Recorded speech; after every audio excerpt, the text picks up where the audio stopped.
What are human beings? Are they spiritual beings fallen from a highest state into the darkness of a material world?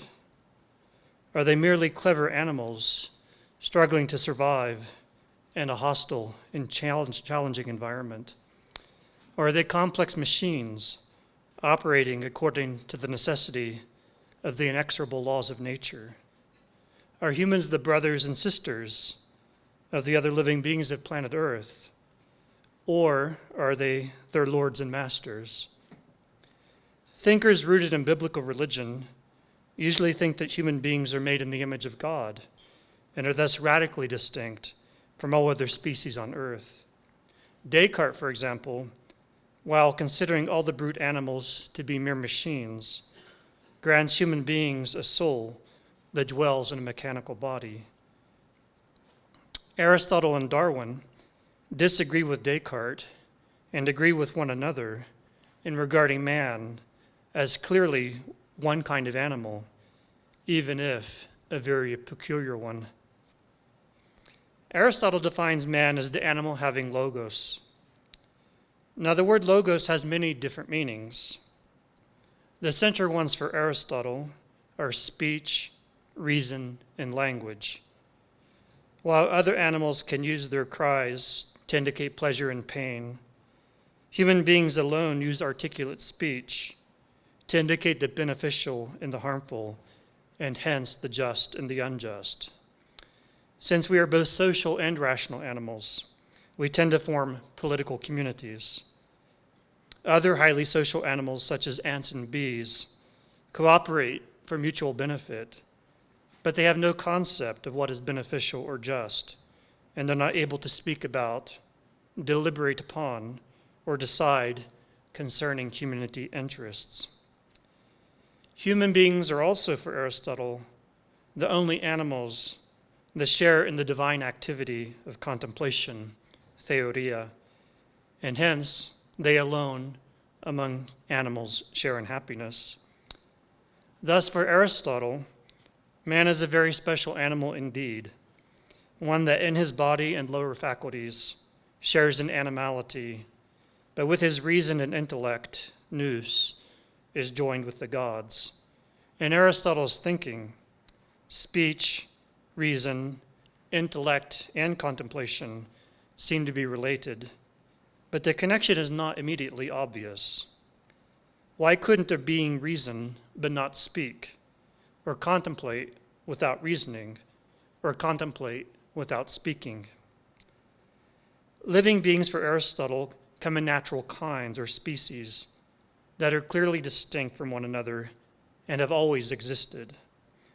Dog gives birth to dog, eagle to eagle, human to human, and it has always been so.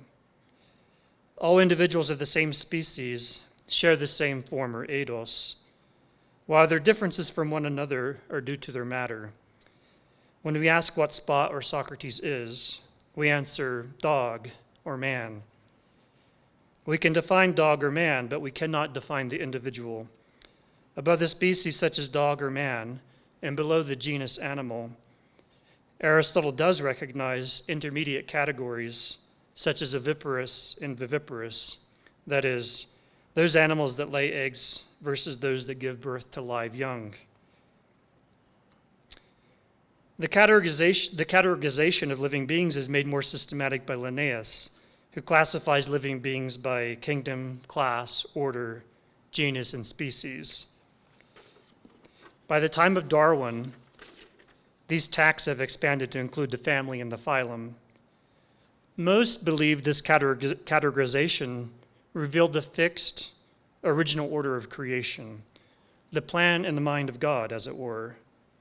Darwin's Origin of Species is one continuous argument against the fixity of species, a third demolition of a view held not only by Aristotle, the Bible, and their followers, but even by common sense.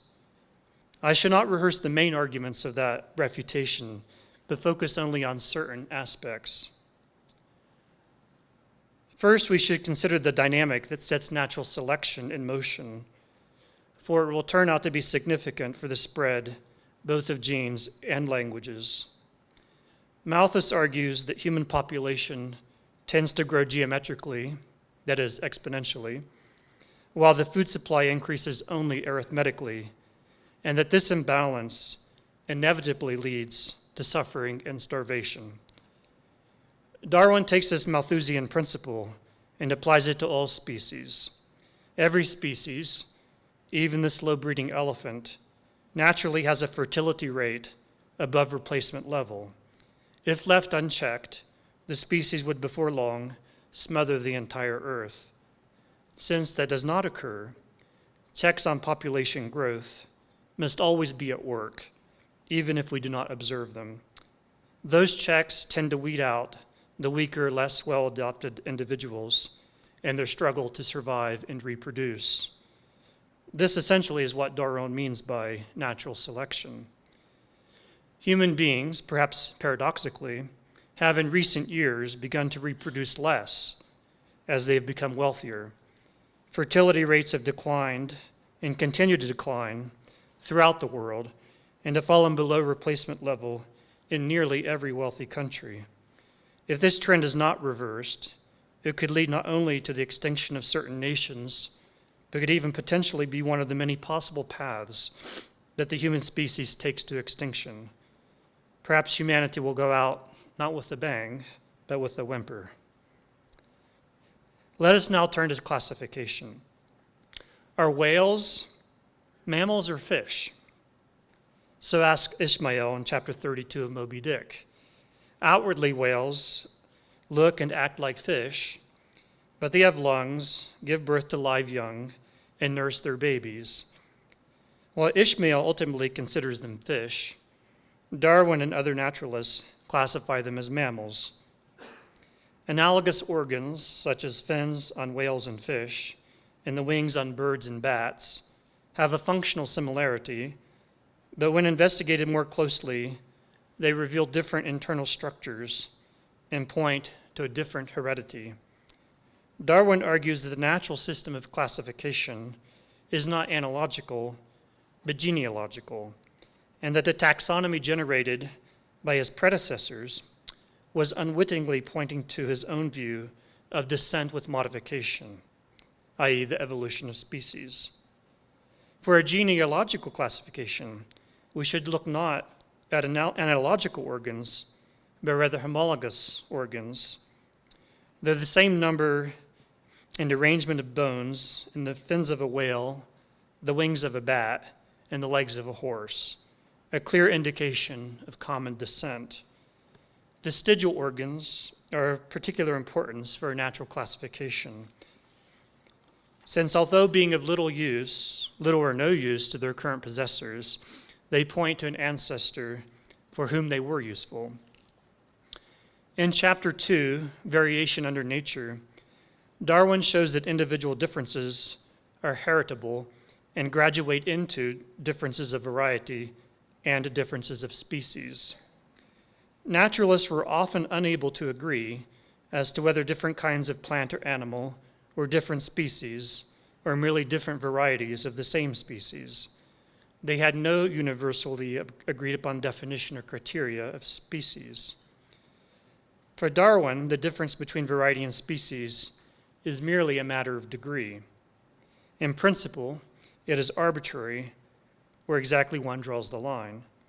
Individuals closely resemble their parents in form, but are slowly modified over many generations. After a long but indefinite amount of time, they will differ so widely that we would now call them different species.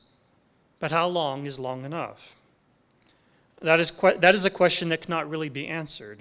As Darwin says, I look at the term species as one arbitrarily given for the sake of convenience to a set of individuals closely resembling each other, and that it does not essentially differ from the term variety, which is given to less distinct and more fluctuating forms. The term variety, again, in comparison with mere individual differences, is also applied arbitrarily for convenience sake. The definition of species commonly used today, a group of living beings that can interbreed to produce fertile offspring, that's what it is today. And although this definition is a better one than the various criteria used by Darwin's contemporaries, it doesn't fully solve the problem. If individuals can interbreed with perfect fertility, then they belong to the same species. If they cannot interbreed at all, or produce only perfectly sterile offspring, then they belong to different species. But what about the intermediate situation, in which two forms can interbreed and produce offspring that are fertile, but imperfectly so? Do they belong to the same species or not? Horses and donkeys are considered different species because their hybrid offspring, mules and hinnies, are almost always sterile. But they do occasionally give birth. The range in the fertility of hybrid offspring goes all the way the scale from 0 to nearly 100%. If we could gather together all the forms that have ever lived upon earth and see them together in the natural genealogical classification, what would we see? We would see each child form resembling its parent form, but differing considerably from a distant ancestral form. This is very much like the colors of the spectrum. Each color is indistinguishable from its neighbor, whatever that means, but red is clearly different from yellow, and yellow from green. We would see, moreover, the intermediate forms that link what are today different species. We would see not only the forms that are ancestral to both, but also the many side branches that have gone extinct, but are at times intermediate between existing forms. Now we might want to I hope you have the handout. We might want to I'm going to talk a little bit about the tree diagram, which is Darwin's tree of life. That's what I'm going to call it anyway, Darwin's tree of life. Darwin's tree of life is a genealogical tree of descent from an ancestral form to its many descendant forms. Now, in this case, the ancestral species are at the bottom of this diagram. So as you read up the page, you're reading forward in time, right, from the past towards the present. And the diagram is supposed to show that when you start with, say, A through L might be different varieties of the same species or different species within the same genus. Over time, that they will branch out, they diverge. The wider distances on the width tend to show increasing difference between forms. And then the vertical lines are different geological periods. So, and if a branch just breaks off and isn't continued, that means that form has gone extinct.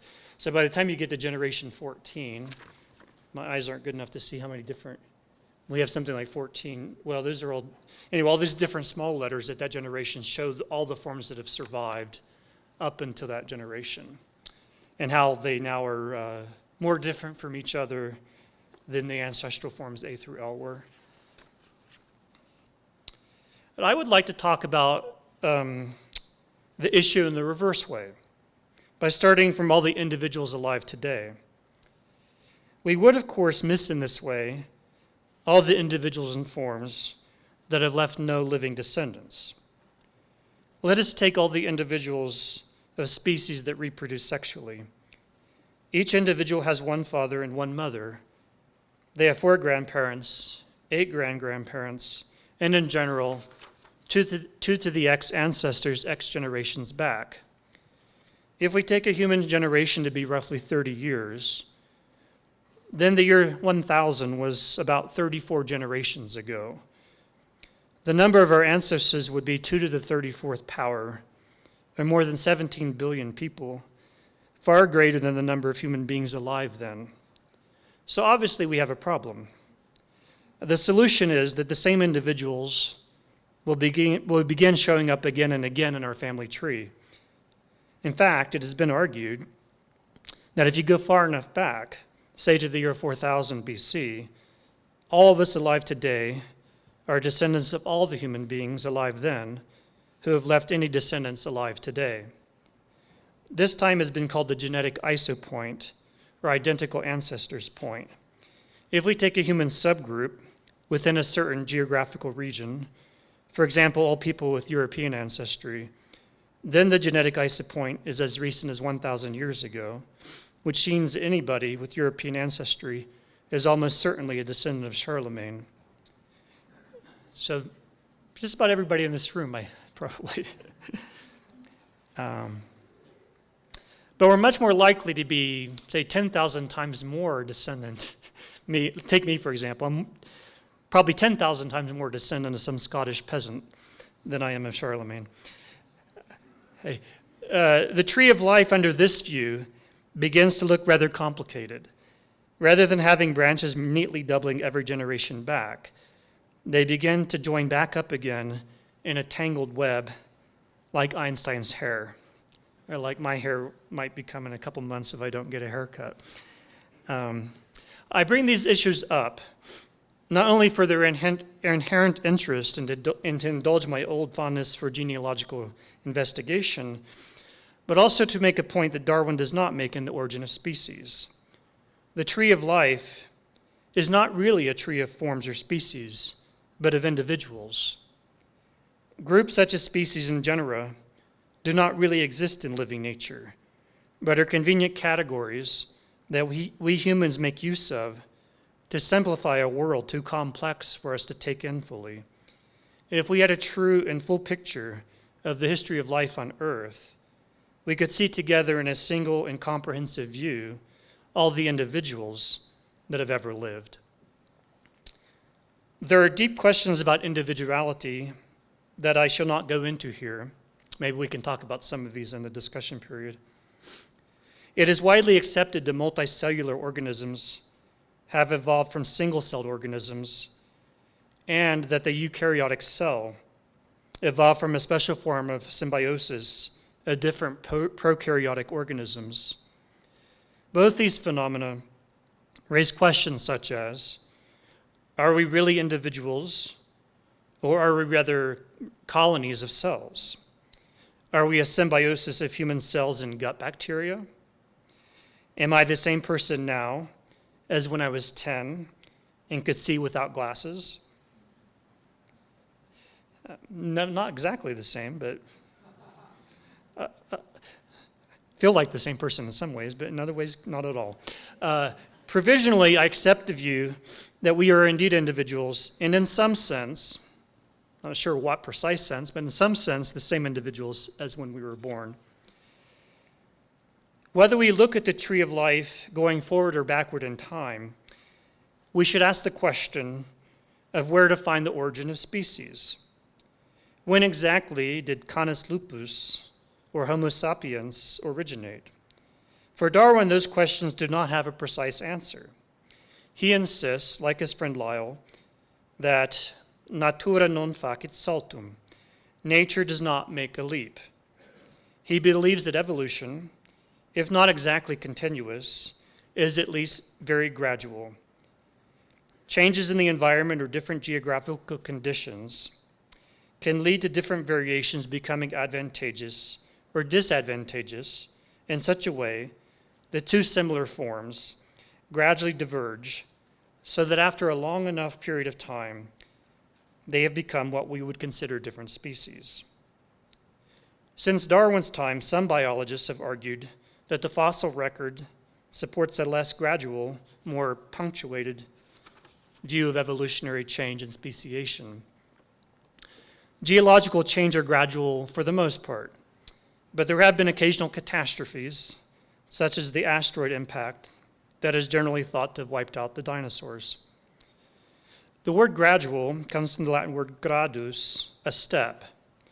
But what is the difference between a step and a jump? It is once again merely a matter of degree. How do we decide whether a certain change in living forms is a minor or a major one? Darwin will always look for, or at least imagine, intermediate steps when he can, in such a way that there is no sudden change from one species to another. So from Darwin's arguments in his chief work, that is the origin of species, we can conclude that species do not exist. And even if they do exist, they do not have an origin. A very remarkable conclusion for a work entitled The Origin of Species. Okay. However funny this result may be, rather than being an argument against Darwin's book, it is a devastating refutation of the idea of the fixity and distinctness of species that is Darwin's main object of attack. Is it, however, a good argument against creationism? It is a very good argument against the common view of creation held in Darwin's day, i.e. that a few thousand years ago, God created the species in exactly the same form that they have today. It is not, however, a very good argument against creationism in general. As Darwin himself admits, he has no account of the origin of mind or of life itself. In later editions of the book, that is later than the first, he says at the end, "There is grandeur in this view of life, with its several powers, having been originally breathed by the Creator into a few forms or into one, and that whilst this planet has gone cycling on according to the fixed law of gravity, from so simple a beginning, endless forms most beautiful and most wonderful have been and are being evolved." The first edition of The Origin did not include by the Creator. Did Darwin change his mind, or is he giving a sop to theists? I don't know the answer to that question. I'd be curious what you think about that. Even if we consider not the origin of life, but the process of evolution, Darwin never suggests that the mindless process of natural selection is the only cause of evolution. He also mentions sexual selection, use and disuse, a la Lamarck, the direct action of the conditions of life, and correlated growth. Sexual selection in some cases involves the conscious choice on the part of the female in favor of a male whom she finds more charming. Darwin also talks about the, quote, unknown laws of inheritance and variation. The true advances in evolution seem to come primarily from variations. And since the laws of variation are unknown to Darwin, he cannot really rule out some creative principle imminently at work in producing variations. Many of those laws of inheritance and variation are now much better known, thanks to the work of Mendel and his successors in genetics. Although Mendel was a contemporary of Darwin's, it seems that Darwin was unaware of his work. We now account for inheritance by the conservation of a genetic code, and for significant variations by mutations in that code. The mutations are widely regarded as random, but by random, sometimes we mean simply those changes that we cannot predict and whose causes are unknown.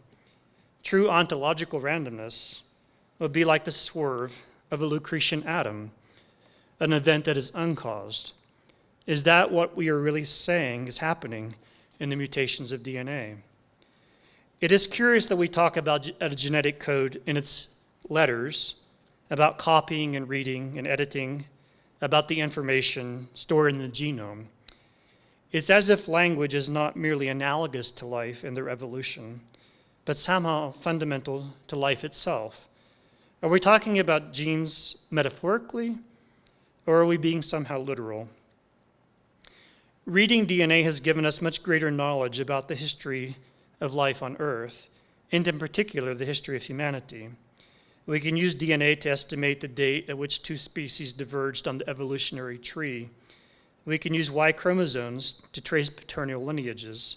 For example, 8% of Asian men share a Y chromosome lineage that may well be that of Genghis Khan. And that's 8% just the Y chromosome. It means a far higher percentage of Asian people are likely to be descendants of Genghis Khan.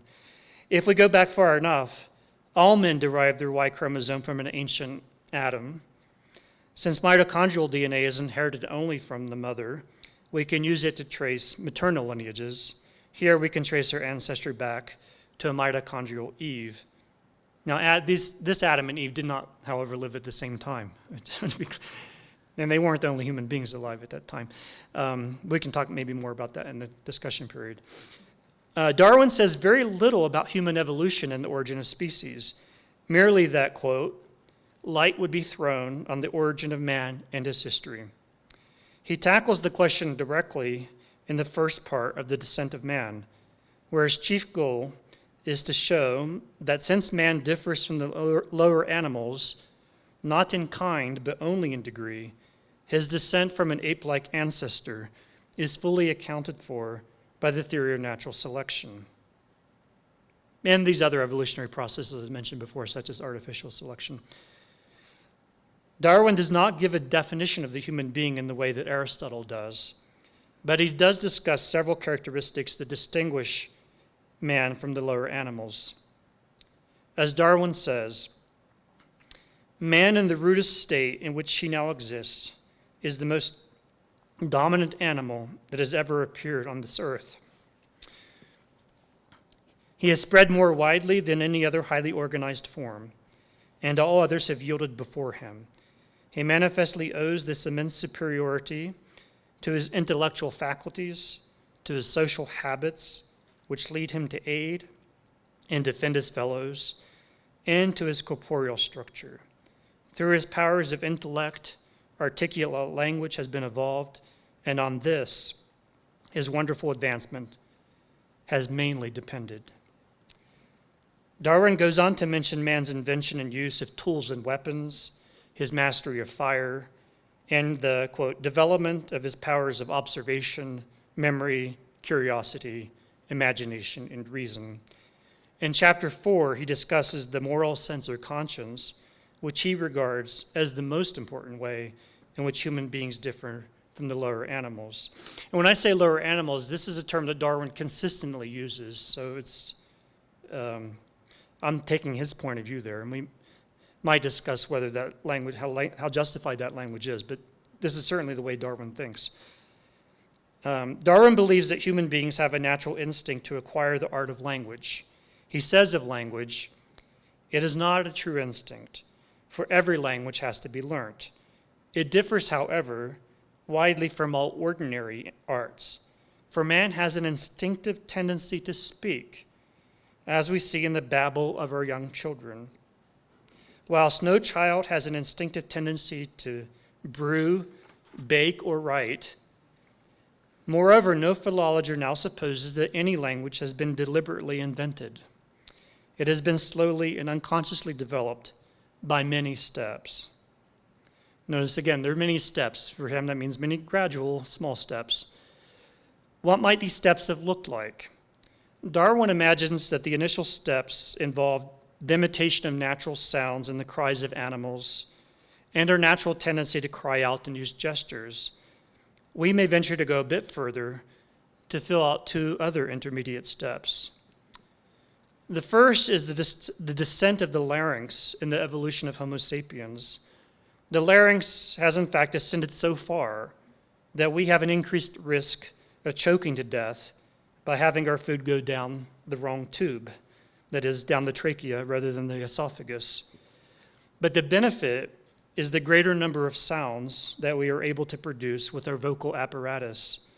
This descent of the larynx is clearly the kind of evolutionary change that is almost certainly gradual, leading to a gradually increasing number of sounds that humans can produce. In fact, we can produce so many sounds that any given language uses only a small fraction of them as its inventory of phonemes. The second change is the evolution of grammar. When adults come together without a language in common, they create from fragments of their own languages a hodgepodge language called a pidgin. Hawaiian pidgin, for example, arose when laborers came from various parts of the world to work on sugar plantations in Hawaii. Pidgins lack the full grammar of normal human language. When children acquire a pidgin as their mother tongue, they give it a full-fledged grammar, turning the pidgin language into a Creole. Similar results have been noted with sign language among the deaf. Deaf adults brought together without a sign language in common create a pidgin. Deaf children learning that pidgin as their mother tongue impose a full-fledged grammar upon it. These results suggest that grammatical language is a later evolutionary development than ungrammatical language. The first speaking humans or hominids may have spoken something like a pidgin. At some point, grammar arose, and our ancestors became animals with logos. Whether grammar arose gradually or suddenly is an open question. It is hard to see, for me anyway, how it arose gradually. Chomsky has suggested that it arose through a single mutation in one person, 70,000 to 100,000 years ago. We should pause and ask what language and grammar are. A language is a system of signs, usually spoken, for the communication of meanings. A grammar is a logic that determines how those signs are to be structured and ordered. One of its central features is recursion, the nesting of units of significance inside one another. Recursion is like the parentheses in an algebraic formula in saying, I know that you know that I know the secret. I've used recursion. In principle, the number of sentences and the length of any given sentence is potentially infinite. We thus are able to talk about anything that we can think of or imagine. Our linguistic capacity not only makes us logical and speaking beings, but also artistic and religious ones, since it opens up to us, besides the physical world, open to all animals, a world of things thought, a symbolic world. We can speak not only of present time, but of the past and future, not only of what is right in front of us, but also of what is far away, what exists only in possibility or imagination, and what may not exist at all. Language gives us a very clear advantage in the struggle for existence, not only because it facilitates cooperation with our fellow human beings, but also because it makes possible collective and cumulative learning. The knowledge gained by individuals and communities can be passed on to other communities and down to their own descendants, not only by example, but also by word of mouth. Recipes, remedies, tales of the old days, shared songs and jokes, and knowledge of the world and its plants and animals can be preserved and added to a vast store of knowledge. When we look at humanity as a whole, that store of knowledge, although suffering temporary setbacks, has gone on growing and growing over the millennia. So perhaps the patron god of Homo sapiens should be not Prometheus, the god of fire, but rather Hermes, the master of speech. Apart from pidgin languages, all naturally occurring human languages are grammatically complex. Although there may be primitive peoples from the point of view of technological development and political organization, there is no primitive language. Indeed, the more ancient tongues, such as ancient Greek, can appear perversely complex to a native English speaker. Why does anybody need 24 ways of saying the? I'm sure English looks equally weird to people who are not native speakers of English. As with living organisms, so too languages can be classified in various ways. One way is by considering grammatical similarities. For example, the typical word order of subject, verb, and object, that is direct object. Although this method of classification may tell us other things, it doesn't tell us much about the genealogical relation of languages. English and Chinese, for example, are both subject, verb, object languages, whereas Farsi and Hindi are both subject, object, verb languages. Farsi and Hindi have a closer genetic relation to English than does Chinese. Moreover, there are only 6 possible orders of subject, object, and verb, but a far greater number of language families. Another typological way of classifying languages is by looking at their grammatical structure, particularly at how much and in what way a language makes use of morphemes, this, prefixes, suffixes, infixes, particles, things like that. Analytic or isolating languages such as Chinese have little to no morphology and indicate grammatical relationships by means of word order in separate grammatical words or particles. For example, in Chinese, you might say, I eat yesterday, I eat today, I eat tomorrow. So you can still indicate past, present, and future, but you don't do it by changing the inflection of the verb. You have to add extra words that mean something like yesterday or tomorrow, etc. Okay, this Chinese. Agglutinative language such as Turkish or Japanese have prefixes and suffixes with clear, distinct meanings. For example, in Japanese, the suffix ga always indicates the subject, and the suffix o indicates the direct object. In inflected or fusional languages such as ancient Greek, Latin, and Sanskrit, morphemes become an essential part of the word and can indicate several things at the same time. For example, the Greek ending sato indicates aorist, indicative, middle, third person singular.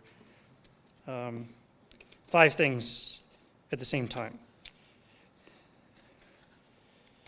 In polysynthetic languages, multiple morphemes can be accumulated to produce single words that function as an entire sentence. I haven't studied any such languages, but you can find some interesting examples on the internet if you look.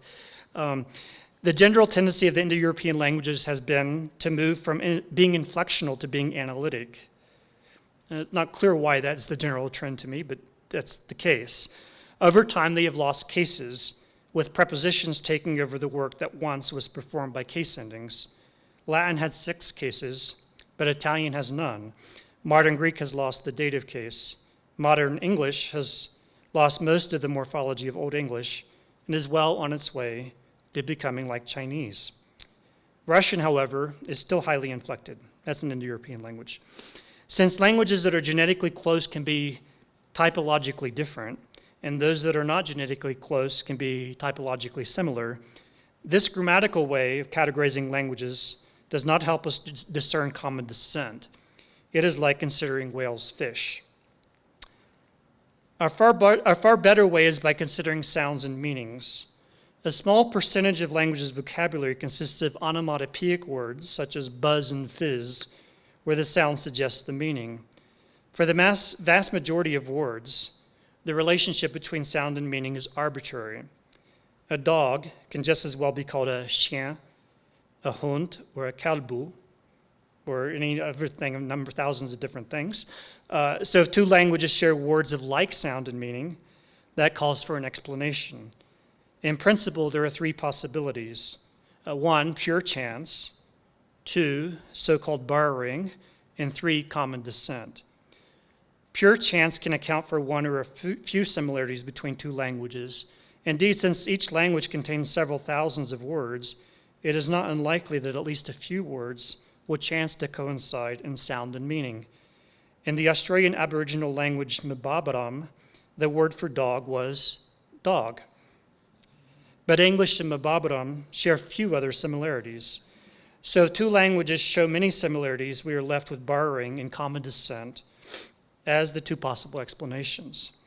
In this interest, both of them are going to show some historical relationship, because if there's significant borrowing from one language into another, there is some kind of historical connection there, but not necessarily common descent. Borrowing is very common, particularly with new items of technology and culture. The word for coffee is something like coffee in most of the languages of the world. But this shows only that the word traveled with the object when coffee drinking was adopted in various parts of the world. Although words for objects of trade are most commonly borrowed, any word can be borrowed. The English pronoun they is borrowed from Old Norse. It's not the pronoun you'll find in Old English or even in Chaucer. Japanese has adopted a whole set of numbers from Chinese.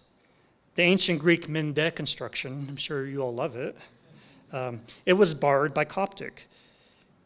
I could borrow it into English and, I don't know, maybe start a trend and eventually become part of English. I doubt it, though. I could say, I am a tutor, you or student, something like that. In fact, more than half of the vocabulary of English is borrowed from French or Latin. The basic vocabulary of English, however, still mostly comes from Old English. By basic, I mean such things as pronouns, number words, words for parts of the body, basic features of the physical world, earth, air, sky, water, etc., and kinship terms. Although such vocabulary items can be borrowed, They are more resistant to loss and replacement than words for such things as artifacts, articles of clothing, the social institutions, things which can easily become obsolete or go out of fashion. Thus, to test whether languages have a common descent, we can first make charts of words for basic vocabulary and see whether we find many correspondences of sound and meaning. One example is diagram 1 of the handout. So now you might want to turn to the other side of the handout. In the first chart, top row is English. I haven't labeled all the languages. Maybe we can talk about those in the discussion period, but some of you will recognize them, some of them. But you can see how, and most of these are Indo-European languages, but not all of them. You can see how you can try to group them together and see which ones belong to the same families. Particularly strong evidence of common descent comes from similarity of morphology, that is, noun and verb inflection. In diagram 2, you can see the present tense declension of the verb to be in Latin, ancient Greek, and Sanskrit. And this is absolutely conclusive evidence from my point of view. I had a friend in grad school, fellow grad student, who thought that all these similarities is due to borrowing. I thought she was crazy, but this is the kind of thing that, it could be borrowed, but it seems very unlikely, especially for languages as far apart in the world as Latin and Sanskrit.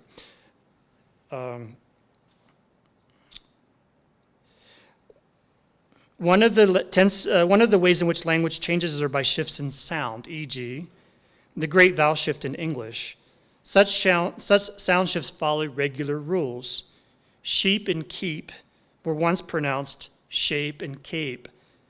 Words starting with kn in English, such as knife and night, once had the k pronounced. Kniefe, kniecht. English spelling is such a mess, mostly due to the fact that it preserves an earlier pronunciation. As a result of the regularity of sound shifts, we should expect to find regular sound correspondences in 2 or more languages descending from the same mother tongue. One set of correspondences in Indo-European languages is known as Grimm's Law. This is named after one of the Grimm brothers of the fairy tales, Jacob. The Grimm's Law describes consonants in Proto-Germanic as illustrated in diagram 3. Now, if you look at diagram 3, you can recognize the English words. To the left of them are words, most of them are from Greek, but not all of them. And there are reasons for that. Pater, tres, and cardia from Greek. Labium is from Latin. Duo and genos from Greek. And then the ones at the bottom row, I mostly picked from Sanskrit because Sanskrit preserves what are called voiced aspirates. That is, sounds like bh, duh, and gh, whereas other Greek and Latin both lost those sounds. Even in some contexts, Sanskrit lost them. For example, the last one doesn't have a gh, it's just h, hansa, and kane, that's the Sanskrit and Greek words for goose, and those are cognate with the English word goose. By using such sound correspondences, linguists can even make a good guess at the structure and vocabulary of the mother tongue. It must be admitted, however, that reconstructions of even such a well-studied language as Proto-Indo-European have varied much over the decades, and barring the discovery of yet undeciphered writings or the invention of a time machine, it is in principle impossible to gain direct confirmation of any hypothetical reconstruction. So this is one way in which linguistic and genetic classifications differ. Biological evolution leaves traces of its course in the DNA of currently or recently existing organisms. But audio recording is only 170 years old, writing about 5,000 years old. The spoken word is many thousands of years older, and its very nature is to be evanescent. Many languages must once have been spoken without leaving any evidence at all, or at most, it has left a word or two, perhaps a place name, barred into a surviving tongue. As with living languages, as with living beings, the natural classification of languages is genealogical. By starting from languages spoken today or known from writing, we can make groups subordinate to groups, and thereby generate a family tree of languages. If we start with English, we'd first classify it as West Germanic, then Indo-European. And some linguists would group Indo-European as a branch of a yet larger family, such as Eurasiatic or Nostratic. With living beings, we have good evidence in their DNA and chemical constitution and operation that they share a common origin. But do we know whether all human beings or all human languages have a common origin? In a trivial sense, we can quickly answer no, due to such recently created languages as Klingon and Elvish. So sometimes languages are created. I'm not sure how popular they ever become. I'm not part of the Klingon speaking community. We also have the various sign languages made for and sometimes by the deaf. But if we leave these languages aside and ask about the traditional spoken languages, the answer about common origin is far from clear. Since the discovery of Indo-European, historical and comparative linguists have sought to group all known languages, both those spoken today and the dead ones, into families. Linguists did not agree as to how many language families there are. On one side, splitters tend to be very cautious about grouping languages genetically. They claim, for example, that there are dozens of genetically unrelated language families in the Native Americas alone. At the other extreme, lumpers tend to group languages into ever larger groups. The bigger the lump, the better, right? The majority of linguists are in the splitter camp and believe that we cannot establish genetic connections much farther back than about 10,000 years ago. A minority of enthusiastic lumpers, however, seek to create macrofamilies and even to take us back to Proto-Sapiens itself. That's what they call it, Proto-Sapiens. One major obstacle to deciding between the splitters and the lumpers is the rapid rate of linguistic change. The Old English of the year 1000, only just more than 1,000 years ago, which is nothing in terms of biological or geological time, right? 1,000 years ago. That Old English is almost entirely unintelligible to a speaker of contemporary English. Some languages change more slowly than others. Burmese Persian of the 13th century is mostly intelligible to a speaker of today's Farsi, and Icelandic is much closer to Old Norse than are the other Scandinavian languages. Sounds, words, meanings, grammar all change very rapidly in relation to biological time. Thus, we may be left in a position where two languages, anciently related, have altered so much that all evidence of their connection has been obliterated. This brings us to the question of the origin of language itself. Although we don't know whether all spoken languages have a single origin or not, I shall proceed on the hypothesis that they do. It is a simpler hypothesis, and it is the one that Darwin seems to support. The simpler hypothesis is not necessarily true, but it is reasonable to begin with it. Circles are simpler than ellipses, and it was sensible for astronomers to start with them, even though planetary orbits are in fact not circular, but elliptical. As a single origin hypothesis fits with the extreme lumper position. The lumpers point out correlations between the genetic tree of humanity and that of languages.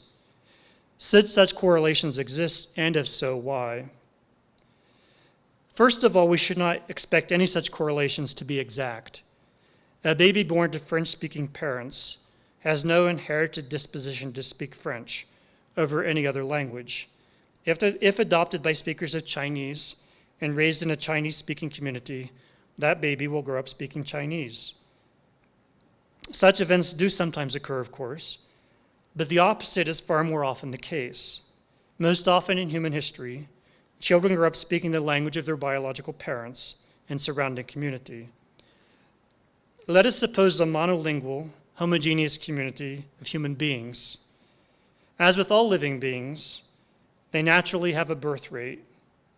I should put this in parentheses. Maybe I should say, as with all living beings except perhaps human beings before the Industrial Revolution, they naturally have a birth rate that will tend to increase their numbers and lead them to expand geographically.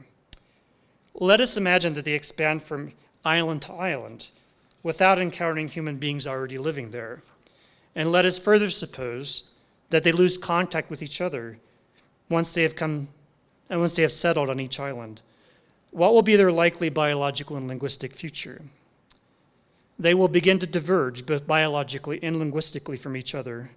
After a couple thousand years, their languages will have become mutually unintelligible. After tens of thousands of years, all evidence of linguistic connection will be virtually lost. After many millions of years, if still surviving, they will no longer able to interbreed, they having become different species. Human history has never been this simple. The closest example that I know of is the expansion of Polynesian seafarers as they spread themselves and their Polynesian language or languages over the islands of the Pacific. They seem to have been the first humans ever to settle on those islands. Similar expansions into unpeopled lands would have occurred when human beings first entered new continents, such as Australia and the Americas. The dispersion and evolution of genes and languages would then have occurred along analogous lines as Darwin imagines. Usually, however, when human beings have expanded into a new territory, they have encountered other people already living there. These meetings have sometimes been friendly, but more often hostile, with the more powerful group subduing or expelling the less powerful. Nevertheless, there is almost always some degree of mixing, both of genes and of languages. Linguistically, the results have varied. At times, the conquerors adopt the language of the conquered, as the Franks in Roman Gaul and the Normans in Anglo-Saxon England. At other times, the language of the conquerors prevails, as Latin in Romanized Spain and English in North America and Australia. Both languages are usually altered in the process. French, for example, must, like Germanic languages and unlike other Romance languages, include pronominal subjects with its verbs. And that's very well possibly due to the influence of the Frankish Germanic language.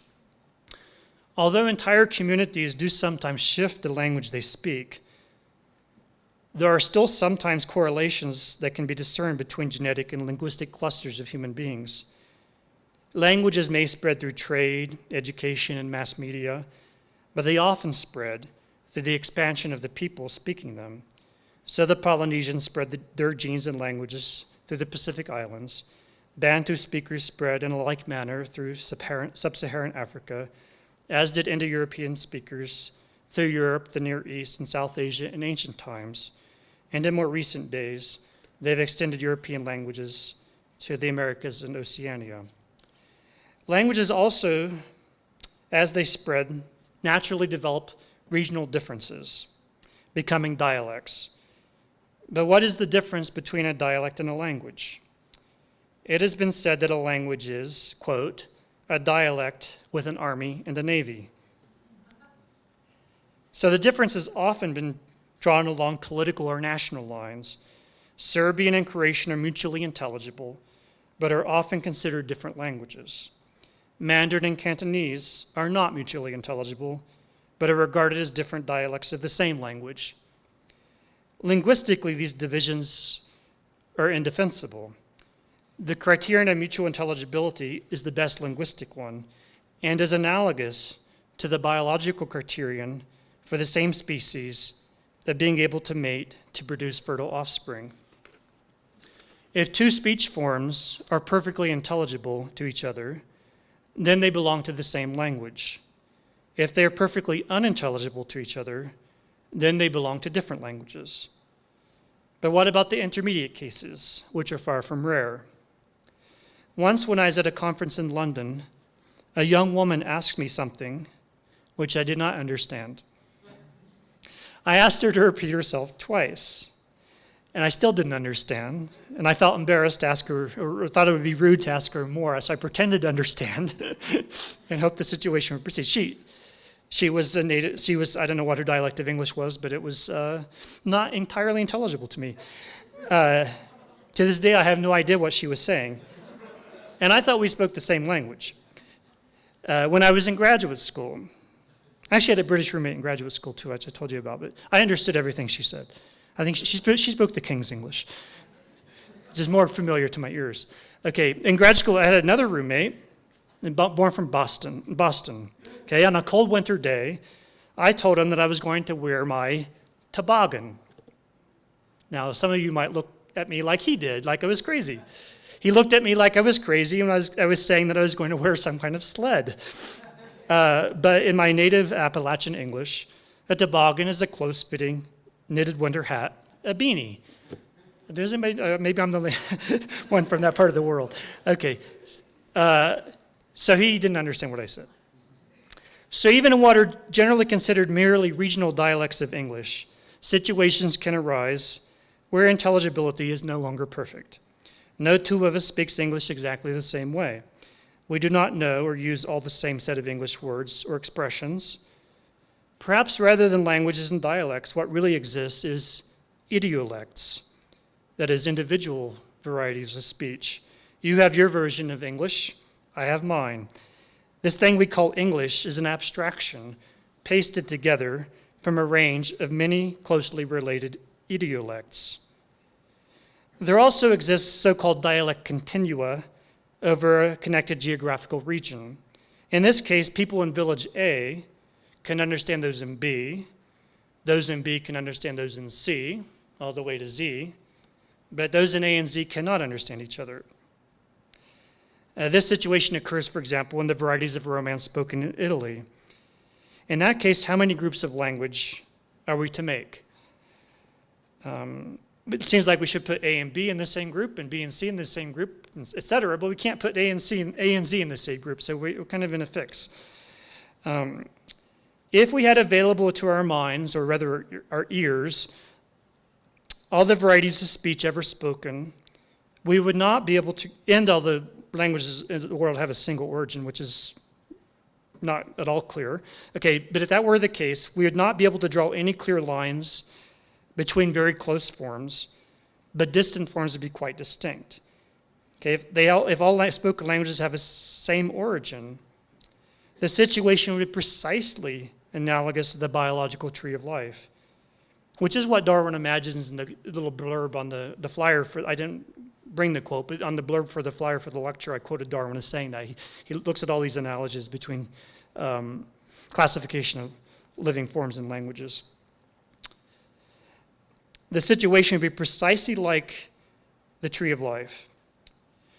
The gaps between languages appear sharp because most varieties have gone extinct. We do not see the intermediate links, and most of the ancestral forms have left no trace. If we look back at a single language over time, we can also not say precisely when it begins. When did Proto-West Germanic become Old English? When did Old English become Middle English? Or Middle English, Modern English? People give you a range, but they can't say precisely when it happens. As with biological change, we would see no or only slight change from one generation to the next. But over enough generations, the language has become something else. Actually, there's an interesting YouTube video with this guy. He goes through English for the last 600 years. And one time he's pretending to be the grandfather and then the grandson. And he goes from grandfather to grandson all the way from the year 1400 to 2000. Of course, grandfather and grandson can understand each other, but we cannot understand the spoken English of 1400, at least not very well. It's easier to read Chaucer than to try to hear him pronounced. If somebody were to write a book called The Origin of Languages, she would have to conclude that languages do not exist, and that even if they do not have an origin. But why do languages change at all? One of the main reasons is children. You blame everything on them, right? That's a good thing, though. The sounds they make may differ slightly from that of the adults whose language they are acquiring. They also tend to impose more regular forms on the language. E.g., they may say sheeps or deers rather than sheep or deer. And some of these regularizations may later prevail in the language. I think over time we've lost a lot of our regular forms. For example, Huck Finn talks about, he says, I climb up the tree, which I kind of like, being from Appalachia. But, most people would say I climbed up the tree. But climb up is one of those irregular forms like sing, sing, sung. We're gradually losing them. Maybe eventually we'll lose all of them. Children also invent words. In recent decades, at least, every generation of teenagers has reinvented the vocabulary of slang according to their own fancies. Some particular dialects may acquire greater utility or prestige and gradually displace less useful or prestigious dialects. What is often called proper English is really just a prestigious dialect associated with higher education, literacy, and social status. There is a kind of competition between forms of language, just as there is a struggle for existence among living forms. Although many human individuals and communities can be bi or even multilingual, there is a natural tendency for people to be drawn to the more useful or prestigious variety of speech. Sooner or later, the less useful or prestigious dialects or languages will tend to wane and may eventually die out. A language can die out by the vanishing of the people speaking it, or by their assimilation and absorption into another linguistic community. Bilingualism is often a step towards linguistic loss. As one example, I have a Navajo friend. His grandmother spoke only Navajo. His parents were bilingual in Navajo and English. He speaks only English. He understands Navajo, but he doesn't speak it. That's often an intermediate step. In the next generation, it might get people who don't understand Navajo and only speak English.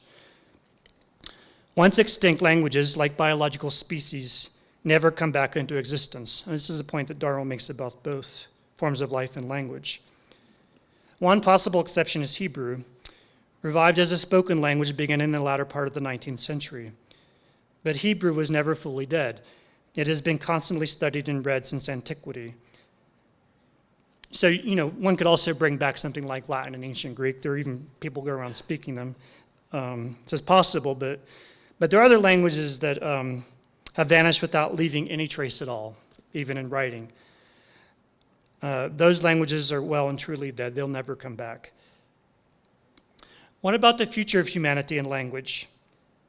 Amidst the Heraclitean flux of life and language, perhaps all that we can say with certainty is that change will continue to occur. If human beings manage to avoid the many possible paths to extinction, their progeny will eventually become some different form or forms of life. Indeed, we may rather sooner than later become cyborgs, human-machine hybrids, or variously genetically engineered forms selected according to the preferences and priorities of parents or governments.